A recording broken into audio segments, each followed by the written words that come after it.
नमस्कार.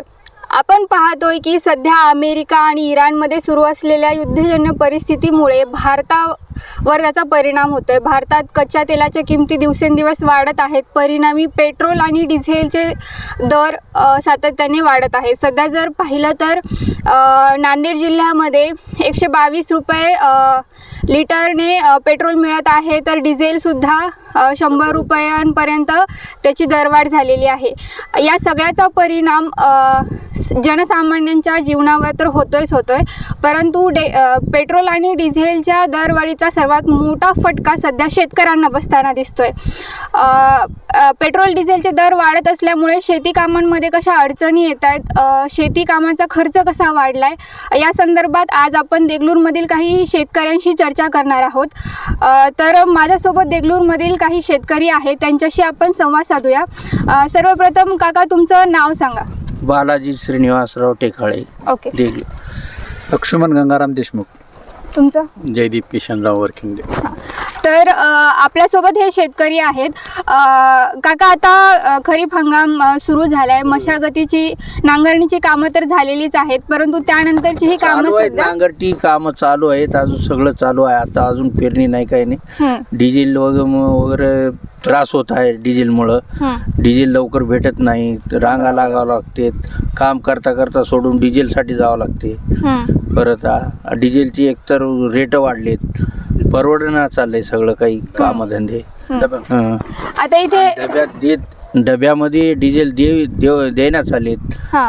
परत ट्रॅक्टर लाईनला लावून आणावं लागलं नाही. असे कामधंदे सोडून अडचणीमध्ये आले सगळे शेतकरी. आता आपण इथे पाहतोय की तुम्ही ट्रॅक्टर घेऊन तुमच्या शेतीचंच काम सुरू होतं. तुम्ही जसं सांगितलं की डिझेलची दरवाढ झाल्यामुळे तुम्हाला अडचणी येत आहेत.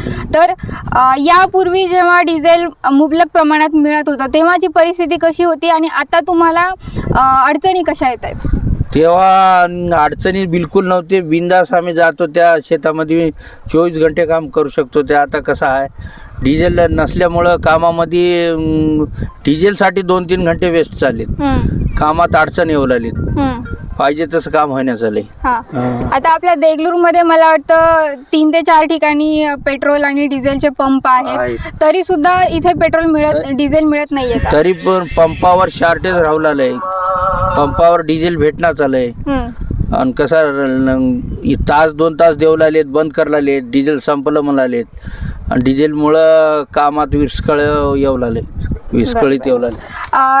डिझेल पेट्रोलच्या दरवाढीचा शेती कामावर कसा परिणाम होतो, याबद्दल तुम्ही काय बोलाल? बरेच परिणाम होत. वेळेवर भेटण्यामुळे शेतीची मशागती होत नाही, वेळेवर होत नाही. पण उन्हाळा दिवस असल्यामुळे फार त्रास होत आहे डिझेल नसल्यामुळे. ते वेळेवर काही होत नाही. समजा तो रांगा लावा लागलेले आणि त्याने वेळेवर देत नाही डिझेल. असं आहे. काका, तुम्ही यावर काय बोलाल? ते म्हणजे आता ह्या युद्धजन्य परिस्थितीमुळे पेट्रोल वाढलेलं आहे. प्रचंड अस्थिर वातावरण आहे. आणि त्यामुळं जे आता म्हणजे पूर्वी बैलगाडी वगैरे म्हणजे बैलजोडी वगैरे असायचे आणि नांगरटी होत होती, पण आता जवळपास गावखेड्यामध्ये ट्रॅक्टरशिवाय नांगरणी वगैरे नाही. बरोबर. त्यामुळं पूर्वीपेक्षा खूप गंभीर परिणाम शेतकऱ्यांना शेती करत असताना होत आहे. नेमकं पेरणीचा वेळ आलेली आहे. शेतीची भरपूर कामं ट्रॅक्टरशिवाय होत नाहीत. आणि नेमकं ट्रॅक्टर करताना ट्रॅक्टरच्या म्हणजे त्यांनाच स्वतःच्या अडचणी येतात. त्यांना 1-2 दिवसाचा उशीर झाला की इकडे शेतीच्या कामामध्ये सुद्धा खोळंबले जातात. आणि त्यानंतर हा निसर्गावर आधारित असते की वेळेवर आपण जर ती पेरणी आपण करू शकलो नाहीत तर पुढचा एक हंगामच आपला नष्ट होऊ शकतो. ही एक भीती आहे. बियाण्याचे अस्थिर रेट आहेत. खतं सुद्धा योग्य वेळेवर बियाणाचे रेट 1000 रुपये वाढलेत बॅगला. बियाणाचं खताचे रेट वाढलेत.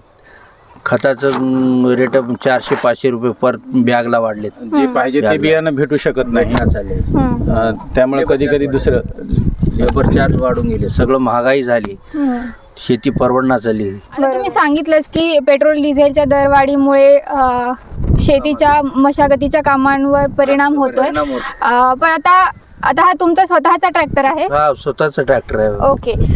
तुमचा स्वतःचा ट्रॅक्टर आहे, पण आता इतर जे तुमचे शेतकरी बांधव असतील ओळखीचे, जे ट्रॅक्टर शेतीच्या कामांसाठी रेंटवर वगैरे घेतात, त्यांना कसा याचा त्रास होतोय आणि सध्या रेट कितीने वाढलेत? म्हणजे एका एकरनुसार जे भाडं घेतलं जातं त्याचा परिणाम कसा झाला? भाड्याचे रेट वाढून द्यायचे, डिझेलचेच रेट वाढलेत. भाडं कोणी वाढून द्यायला तयार नाही. शेती परवडणार चालली. अच्छा, असं आहे. म्हणजे आता डिझेलचे दर वाढलेत, तर जे ट्रॅक्टर मालक आहेत त्यांनी रेट नाही वाढवलेत का नाही त्यांचे? वाढायला बकळ बरं. शेतकरी द्यायला तयार नाही. शेती परवडणार चालली त्याला, किराया परवडणार चालले. असं आहे. वाढी ते कसं त्याला परवडच नाही, त्याला कसं वाढी ते पण ते शेतकरी द्यायला तयार नाही समजा असं. अच्छा. हा. ट्रॅक्टरवाले वाढवायला पुष्कळ तयार आहेत, पण ते वाढून पण शेतकरी द्यायला तयार नाहीत रेट. अच्छा. पेट्रोल डिझेलचे दर वाढल्यामुळे ट्रॅक्टर चालकांनाही सध्या परवडत नाहीये, तर मग जे शेतकरी शेतीच्या कामांसाठी ट्रॅक्टर किरायाने वगैरे घेतात, त्यांनी त्यांचे रेट्स वाढवलेत का? त्यांना सध्या कसं हे सगळं परवडत नाहीये? नाही, त्यांची इच्छा आहे की बाबा रेट आता पण शेतकऱ्यांनाच ती परिस्थिती नसल्यामुळे शेतकरी देऊ शकत नाहीत आणि काही भागामध्ये थोडंफार वाढ झालेली आहे, पण काही भागामध्ये शेतकरी मुळीच द्यायला तयार नाहीत आणि तो देऊ शकत नाही. रेट शेतकऱ्यांना रेट वाढून द्यायला तयार नाहीत, कारण का त्याला शेती परवडणार झाली. आम्हाला काय पडलेलं आहे, परतळ नाही, असं नाही तसं नाही, शेतात काय पिकलेलं आहे आणि खर्च वाढून गेलेत, आमदानी नाही, शेतीमालाला भाव नाही. परत देगलूर येथे आता डीएपी खताचा म्हणजे तुटवडा म्हणल्यानुसार डीएपी खतच भेटत नाही. काही जण जे आहे ते दुसऱ्या राज्यातून आणतात. अरे बापरे. आणि आता जे भेटते ते म्हणजे 20-20 हे खत जे योग्य पाहिजे आपल्याला ते भेटत नाही.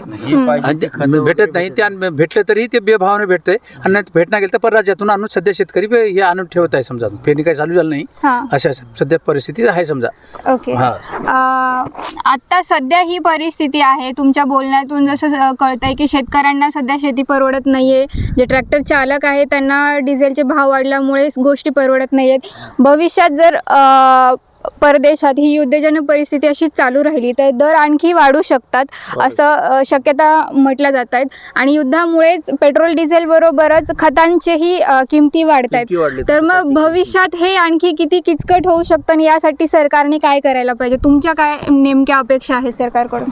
नाही, आमच्याकडे आता सरकार तर म्हणते की मुबलक साठा आहे वगैरे, तर सामान्य शेतकऱ्यांचा जर विचार केला तर जर समजा पेट्रोल आणि डिझेलची भाववाढ म्हणजे प्रत्येक गोष्टीची भाववाढ होते, वाहतुकीचा खर्च वाढतो आणि पर्यायानं प्रत्येक गोष्ट वाढलेली असते.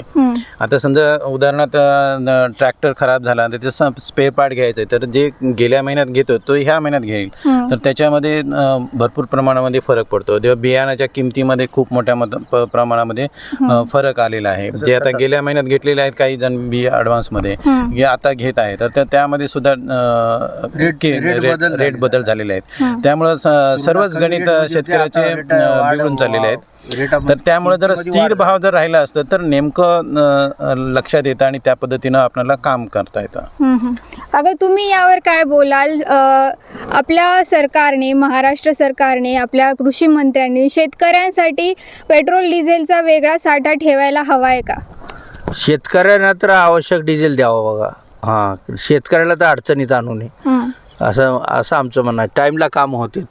पाऊस काळा, आता पेरणीचे दिवस आलेत, शेतीचे कामं चालू आहेत. ते आता यांत्रिकीकरण झालेले आहेत. यांत्रिकीकरण झाल्यामुळं आता या पद्धतीनं विचार करणं आवश्यक आहे. कारण पूर्वी जे बैलाच्या माध्यमातून नांगरटी वगैरे होत होते, तर आता सर्वच ठिकाणी आता यांत्रिकीकरण झालेले आहे. आणि अशा वेळेस जर शेतकऱ्याला म्हणजे बाकी अनुदान देण्यापेक्षा या बेसिक गोष्टी देणं महत्वाचे आहे. शेताचे पुरेपूर कामं होत नाहीत. डिझेलमुळे अडचणीत येऊ लागली शेती. आजचं काम उद्यावर चाललंय, उद्याचं परवावर चाललंय, म्हणजे टाइम हे होईल समजा. काका, तुम्ही यावर काय बोलाल की सरकारने शेतकऱ्यांचा वेगळा विचार केला पाहिजे का? हा, होय मॅडम. सरकारने वेगळा विचार करून त्याला ट्रॅक्टरवाल्यांना पुरेसे डिझेल देऊन त्यांची वेळेवर पेरणी करणं हे योग्य आहे समजा मॅडम. तर मग अशा प्रकारे आपण पाहिलं की पेट्रोल डिझेलच्या वाढत्या दरांमुळे, खतांच्या वाढत्या दरांमुळे, बियाण्यांच्या वाढत्या दरांमुळे शेतकऱ्यांना सध्या शेती परवडत नाहीये, इथपर्यंत शेतकऱ्यांचं म्हणणं आलेलं आहे. त्यामुळे सरकारने या गोष्टींना गांभीर्याने घेतलं पाहिजे. शेतकऱ्यांसाठी वेगळा पेट्रोल डिझेलचा साठा ठेवणं किती गरजेचं आहे, त्यांचा विचार करणं सध्या किती गरजेचं आहे, हे यावरून आपल्याला समजतं. शेती संदर्भातील अशाच अपडेटसाठी आझाद मराठी चॅनलला सबस्क्राईब करा. तुर्तास इथेच थांबते. धन्यवाद.